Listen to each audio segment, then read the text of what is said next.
welcome to our channel Youth Club, and I'm back with the part 2 video of our video series How to Speak in English or English Speaking course. In today's video, we are going to discuss exact use of articles while speaking and writing. तो आप सभी जानते ही हैं कि जो articles का use है वो बहुत ज्यादा मैटर करता है, क्योंकि जब भी हम बोलते हैं लिखते हैं तो अक्सर आर्टिकल्स का यूज हमें करना होता है, और अगर हमें एग्जैक्ट यूज पता नहीं होगा आर्टिकल्स का तो हम उसे यूज नहीं कर पाएंगे, जिससे कि जो हमारी लैंग्वेज है या राइटिंग सेक्शन है वो इतना इफेक्टिव नहीं होगा. So let's learn how to make the English speaking or writing section effective by the use of articles, correct use of articles. Okay, so let's begin this video. तो अभी हम सीखेंगे सबसे पहले आर्टिकल्स में यूज किस चीज का, ए और एन का सबसे पहले. ठीक है, तो मैं बिगिन करता हूं. सबसे पहले हम बात करेंगे यूज ऑफ ए. ठीक है, तो यूज ऑफ ए. ठीक है, ए के यूज के बारे में बात कर रहे हैं अभी. तो बेसिकली जब भी हम ए और एन का यूज करना हो आप लोगों को, तो मैं आपको एक बहुत ही इजी ट्रिक बताऊंगा इसके लिए, जिससे कि आप इजीली बता सकते हैं कब ए का यूज होगा और कब एन का यूज होगा. ठीक है, तो बेसिकली ध्यान रखिए कि आप कभी भी जो आपके पास वर्ड्स लिखे हुए हैं, ठीक है, उनकी फर्स्ट लेटर की तरफ ध्यान ना दीजिए. Actually you have to try to pronunciate the word and find out the word from which it is beginning. Just like अगर हम बात करते हैं जैसे यूनिवर्सिटी की, यूनिवर्सिटी, आप सभी लोग जो मोस्टली पढ़ते हैं, जो हम आपको रूल्स बताते हैं, तो आपने पढ़ा होगा कि वॉवेल्स के यूज के साथ, किसके यूज के साथ, वॉवेल्स के यूज के साथ हम एन लगाते हैं और कॉन्सोनेंट के यूज के साथ हम ए लगाते हैं. यही है. तो आपको पता है कि वॉवेल्स में आपके आते हैं ए, ई, आई, ओ, यू एंड समटाइम्स वाई. ठीक है, वाई आपका समटाइम वर्क करता है एज वोवेल. ठीक है, बाकी के जितने भी बचे हुए होते हैं वो आपके कौन से होते हैं, कॉन्सोनेंट्स होते हैं. क्लियर है इतना सभी को. तो दरअसल अब अगर हम बात करें यहाँ पर यूनिवर्सिटी के केस में, तो यहाँ पर देखिए आपका लेटर जो है वो यू है, उसके हिसाब से तो इसमें आपका एन लगना चाहिए, बट ऐसा होता नहीं है. Actually guys you have to find out the pronunciation. Okay, so यहां पर जो प्रोनाउंसिएशन है वो होता है यू. तो आपको करना क्या है, वॉवेल्स की तरफ ध्यान ना दे करके आप किस पर ध्यान देंगे, हिंदी के स्वर और व्यंजन पर ध्यान देंगे. तो अब मैंने सॉर्ट आउट कर दिया इसे कि वॉवेल्स पे ध्यान ना दे करके हम ये देखेंगे कि जब उन्हें प्रोनाउंसिएट करते हैं तो प्रोनाउंसिएट करते वक्त आपका जो शुरुआत होती है वो व्यंजन से हो रही है या स्वर से हो रही है. अगर स्वर से हो रही है तो एन लगेगा, अगर व्यंजन से हो रही है तो ए लगेगा. तो यूनिवर्सिटी के केस में इसको हम प्रोनाउंशिएट करते हैं एज यू, ये उ. ठीक है, या अगर आप कह सकते हैं वाई से आपका इसका प्रोनाउंसिएशन होता है, लेकिन समटाइम वाई भी करता है. लेकिन जब भी वाई पहले आता है तो कभी भी आपका वॉवेल की तरह एक्ट नहीं करता है, हमेशा आपका कॉन्सोनेंट की तरह ही करता है. वो आपको बताऊंगा आगे. तो अभी इस हिसाब से ये है, ये क्या होता है हमारा व्यंजन. व्यंजन के साथ मैंने बताया क्या लगेगा, ए. तो you have to always use a with the words which sounds from the Hindi Vyanjan. Okay, so you have to follow that. And in case of use of n, when we talk about use of n, you have to always remember the pronunciation again.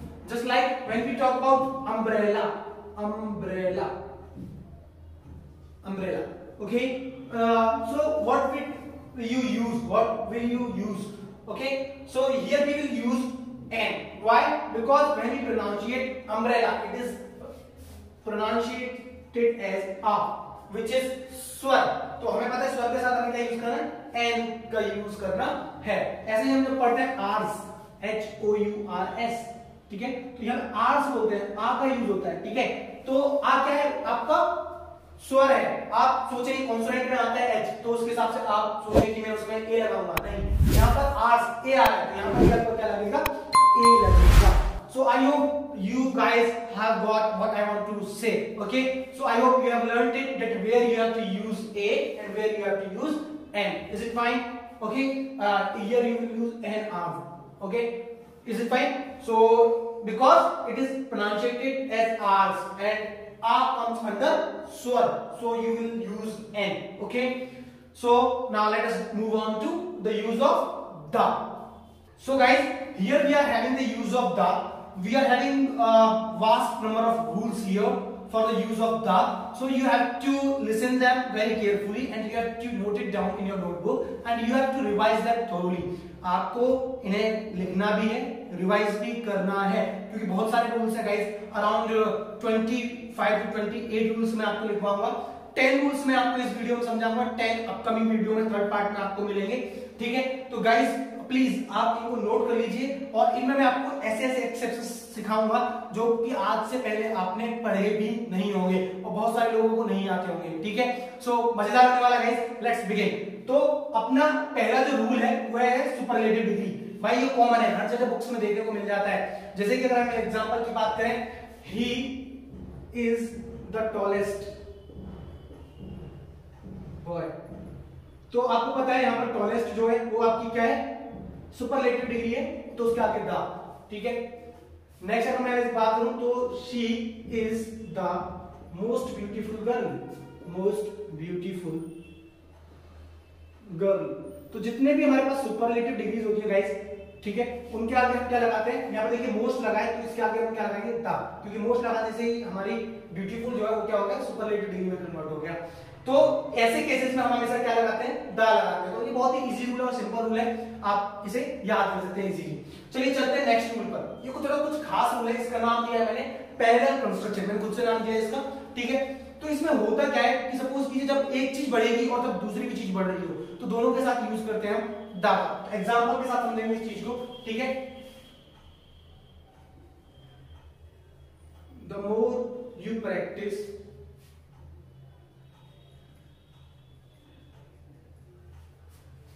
comma the more perfect you become।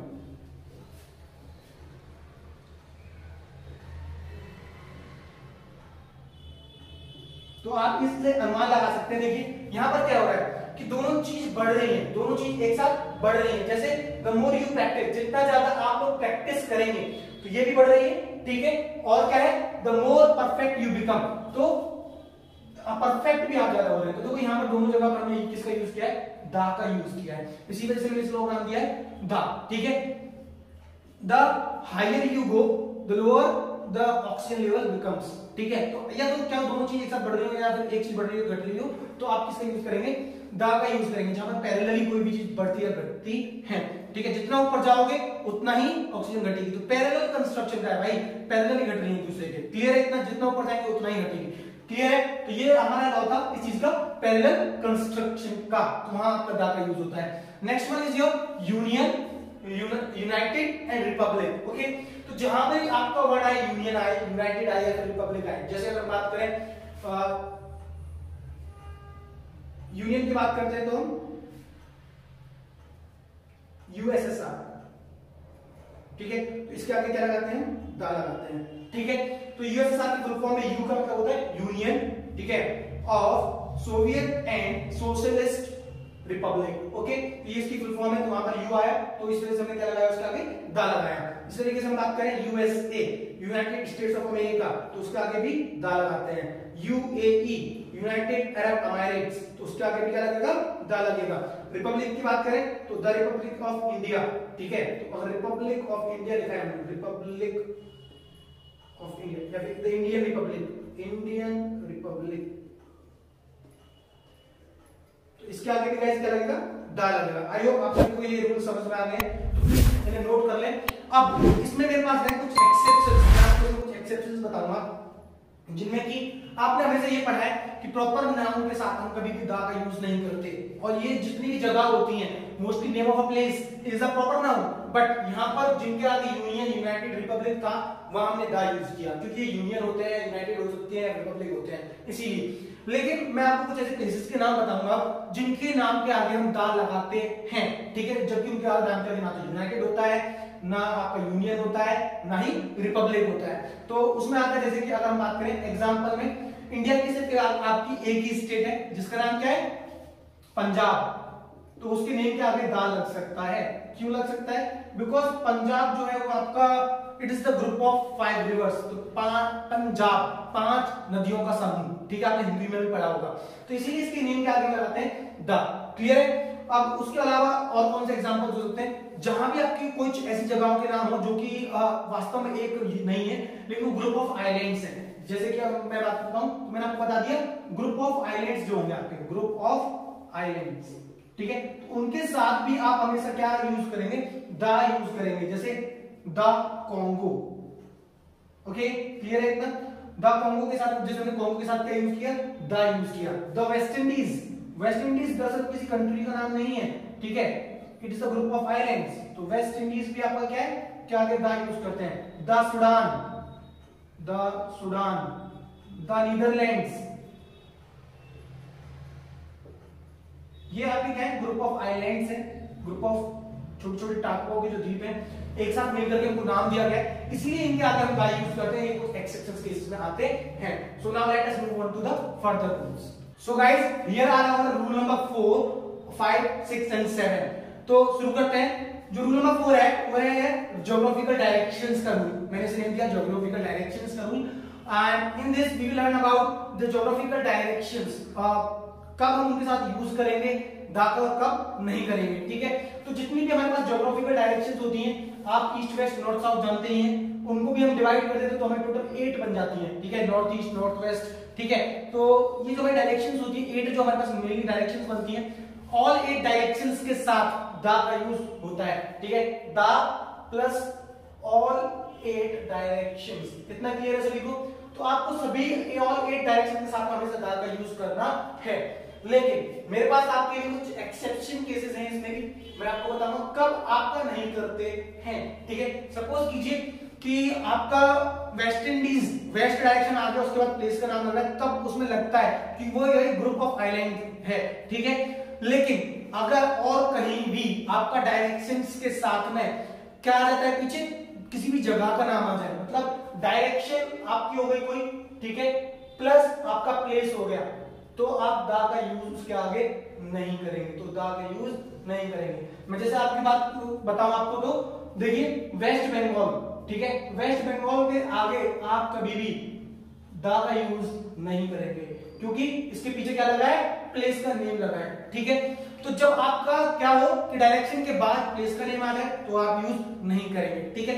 लेकिन वहीं एक और इसमें case है, वो ये है कि अगर डायरेक्शन के साथ में प्लस ई आर एन लग जाए, ई आर एन, जैसे द वेस्टर्न राजस्थान, तो वेस्टर्न लग जाए। सपोज करो मैं एग्जांपल में देता हूं, एग्जांपल वेस्टर्न, वेस्टर्न मैंने डायरेक्शन के साथ ई आर एन लगा दिया, फिर प्लस प्लेस आ जाए तो आपका दा लगेगा। तो आप हमेशा ध्यान रखिए, खाली अगर आपका प्लेस आता है तो नहीं लगेगा, वह डायरेक्शन के साथ में ई आर एन लग जाता है फिर प्लेस आता है तो लगेगा, और सारी की सारी आठों की आठों जितने डायरेक्शन है आपकी उन सभी के साथ लगेगा। सो आई होप आप सभी को समझ में आ गया। So let us move on to the next rule which is of mountain ranges. Mountain ranges मैंने आगे क्लियर लिखा है चेन ऑफ माउंटेन्स, अगर आपकी चेन ऑफ माउंटेन्स है तो आपका दा लगेगा। जैसे हम बात करें the Himalayas, the Andes, the Rockies, the Vindhyas etcetera, okay. इस तरीके से अगर आपकी माउंटेन्स की चेन होती है तो दा लगेगा। लेकिन ध्यान रखिएगा कभी भी अगर आपकी एक पीक के बारे में बात होती है तो वो आपका उसके आगे दा नहीं लगेगा। जैसे द माउंट एवरेस्ट नहीं होता, ठीक है, तो आप कभी माउंट एवरेस्ट के आगे दा नहीं लगा सकते। क्यों नहीं लगा सकते, क्योंकि ये सिंगल है, ठीक है। आपको चेन्स के साथ, माउंटेन रेंजेस होती है, चेन ऑफ माउंटेन्स है, उनके साथ लगा सकते हैं। द माउंट अबू नहीं लिख सकते आप, ठीक है, द K2 नहीं लिख सकते आप।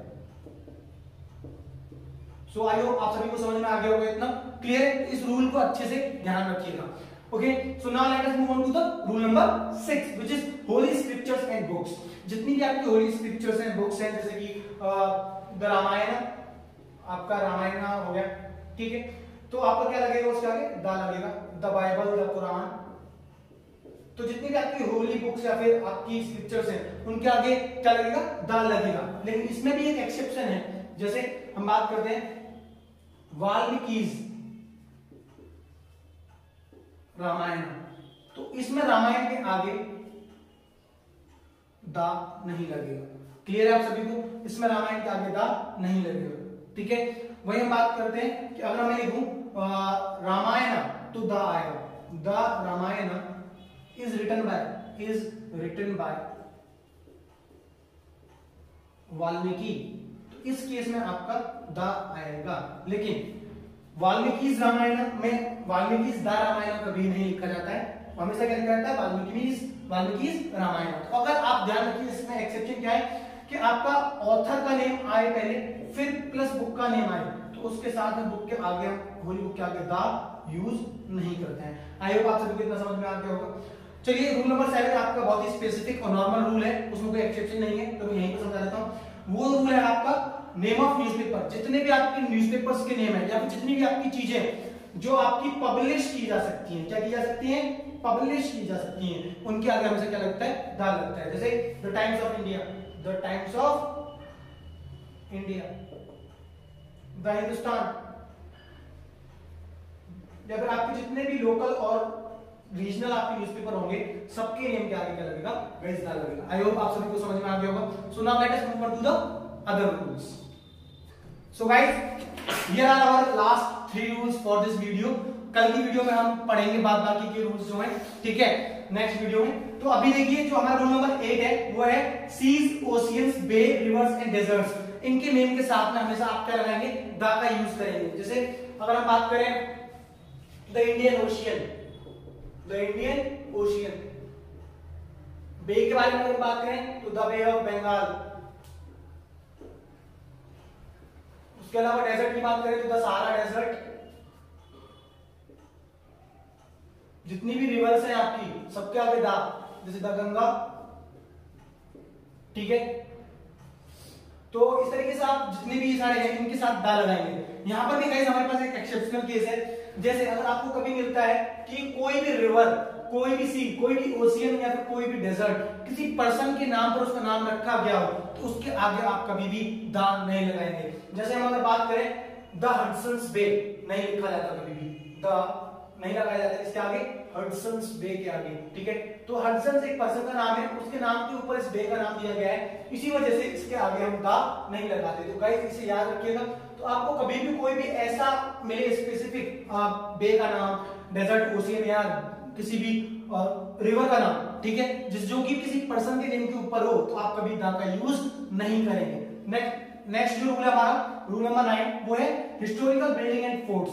जितनी भी हमारी हिस्टोरिकल बिल्डिंग्स हैं, फोर्ट्स हैं, जैसे हम बात करें the Taj Mahal, the Jantar Mantar etcetera, तो मैं एक ही रूल दिया हुआ है, द ताजमहल एग्जांपल। चलो नेक्स्ट लिख लेते हैं, द जंतर मंतर, ठीक है।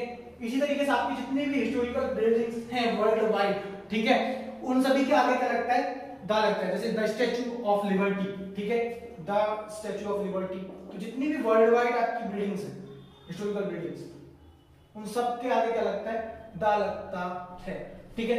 लेकिन अभी हम जैसे अभी मैं आपको इसमें एक्सेप्शन के समझाऊंगा। जैसे हम अगर बात करें पार्लियामेंट की, क्या हम पार्लियामेंट के आगे द लगाएंगे, नहीं लगाएंगे। आप कहोगे कि भाई ये हिस्टोरिकल बिल्डिंग है, फोर्ट नहीं है, लेकिन मैं अगर बात करूं कि ये इसलिए नहीं लगाएंगे क्योंकि ये पार्लियामेंट क्या है, इंडेफिनिट है। कैसा है, इंडेफिनिट।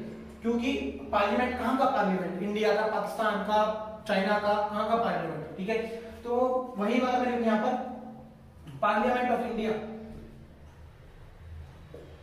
तो यहाँ पर मैंने इसे डेफिनेट बना दिया।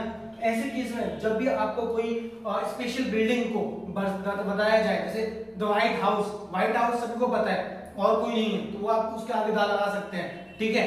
तो आप जब किसी को मेंशन करके डेफिनेट बना देंगे, किसी बिल्डिंग को डेफिनेट बना देंगे, तो उसके आगे द लगेगा, एल्स द नहीं लगेगा। आई होप आप सभी को ये समझ में आ गया होगा। इसके अलावा जो हमारा रूल नंबर 10 है वो है फिजिकल पोजीशंस का रूल। जितनी भी फिजिकल पोजीशंस होती है, जैसे मैं बात करूं कि at the top, at the bottom, तो the top, the bottom, at the centre, at the left, at the right, ठीक है। तो जितनी भी हमारी फिजिकल पोजीशन होती है, the first, the second, the third, the fourth, ठीक है। जैसे एग्जांपल लेने की कोशिश करें, द आंसर टू द